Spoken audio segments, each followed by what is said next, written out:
안녕하세요. 마디척 병원 원장 배주환입니다. 오늘은 골다공증의 정의 그리고 진단 그리고 진단이 됐을 때 어떤 식으로 치료가 되는지에 대해서 말씀을 드리도록 하겠습니다. 골다공증은 이제 병명 자체에서 사실 설명이 좀 다 되는 거라 보실 수 있는데, 뼈를 이제 한자로 하면 이제 골이라 그러고 다공, 그러니까 구멍이 여러 개 생긴다는 질환이게 됩니다. 그래서 뼈 속에 구멍이 여러 개 생기는 질환을 보고 이제 골다공증이라고 하게 되는데요. 꽉 차 있어야 될 뼈가 이제 구멍이 여러 군데 생기게 되니까 기본적으로 이제 뼈가 약해질 수밖에 없게 되는 질환을 보고 말하게 됩니다. 사실 골다공증은 그 자체로는 특별한 증상을 유발하는 질환은 아닙니다. 당뇨가 있는 환자들 같은 경우에는 당뇨로 인한 증상이 유발되게 된다 보다는 그게 오래돼서 방치가 됐을 때 당뇨와 관련된 여러 가지 합병증들이 발생할 수가 있는데요. 골다공증도 그와 좀 유사하다고 볼 수 있습니다.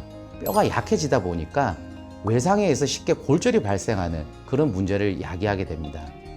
나이가 들게 되면서 골다공증이 생기고 거기에 대한 관리가 안 이루어지다 보면은 정말 가벼운 엉덩방 하나 외상에 의해서 고관절이라든지 척추라든지 손목뼈에 골절이 발생하게 되는데, 보통 이에 대한 방치가 이루어지다 보면은 사망률이 많이 높아지게 됩니다. 그래서 골다공증 자체가 무섭다라기보다는 그로 인한 합병증을 예방하기 위해서 골다공증에 대한 관리가 좀 필요하다고 볼 수 있겠습니다.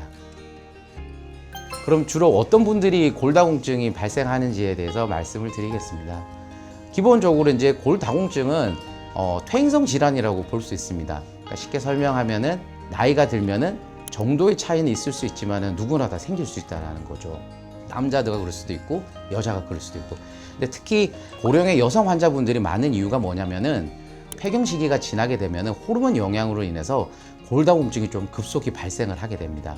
또는 요즘 보면은 난소의 여러 가지 질환들로 인해 가지고 이른 나이에 안타깝게도 이런 부인과적 수술이나 치료를 통해서 그런 난소가 좀 제거되는 치료를 받는 분들이 있는데, 그런 분들 같은 경우에 역시 조기 골다공증이 유발될 수 있기 때문에 특별히 좀 관심을 둬야 되는 분들이라고 볼 수 있겠습니다.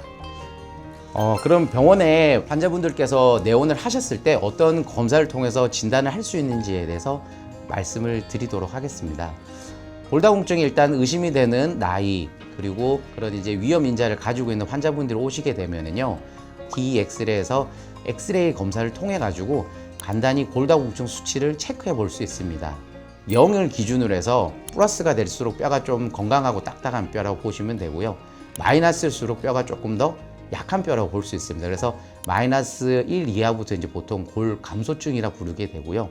마이너스 2.5 이하인 환자들부터 이제 골다공증이라고 이제 진단을 할 수 있게 됩니다. 그럼 이제 골다공증에 대한 치료에 대해서 말씀을 드리겠습니다. 기본적으로 골다공증인 전 단계인 골감소증 환자분들 같은 경우에는요, 진행이 되는 걸 막는 게 좀 중요하시겠죠. 그래서 하루 30분 정도의 규칙적인 야외 운동이 도움이 됩니다. 두 가지 이유에서인데요. 일단 운동을 하게 되면은 뼈에 자극을 주게 되면 그로 인해서 골 생성이 조금 좋아지는 영향이 있고요. 두 번째는 야외 활동을 하다 보면은 우리가 피부를 통해 가지고 몸에서 비타민 D의 생성이 좀 늘어나게 됩니다. 그 비타민 D로 인해서 또 역시 골 생성에 도움이 되기 때문에 하루 규칙적인 30분 정도의 야외 활동이 좀 중요하다 볼 수 있고요. 그리고 식습관 같은 경우에는 골 생성이 좀 도움이 되는 단백질류, 우유라든지 적당한 양의 고기, 그리고 칼슘을 좀 보충할 수 있는 여러 가지 그런 영양제들이 도움이 좀 될 수 있다고 보겠습니다.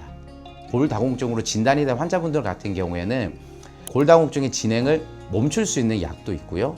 호르몬과 관련된 여성분들 같은 경우에는 그 낮아진 호르몬을 조금 보충해 줄 수 있는 호르몬 치료를 같이 병행을 하기도 합니다. 그리고 남성분들 같은 경우에는 또 거기에 맞는 약제들이 나와 있고요. 그리고 이제 너무 골다공증이 좀 심한 중증 골다공증 환자분들 같은 경우에는 그 골밀도 자체를 다시 올릴 수 있는 그런 약들도 지금은 만들어져 있어서 담당 선생님께서 환자분에게 최선의 그런 약들을 권유하시게 될 겁니다. 이상으로 골다공증의 진단과 그리고 골다공증을 조기에 진단해야 되는 중요한 이유 그리고 치료에 대해서 간단히 말씀을 드렸습니다. 지금까지 마디척 병원 원장 배주환이었습니다.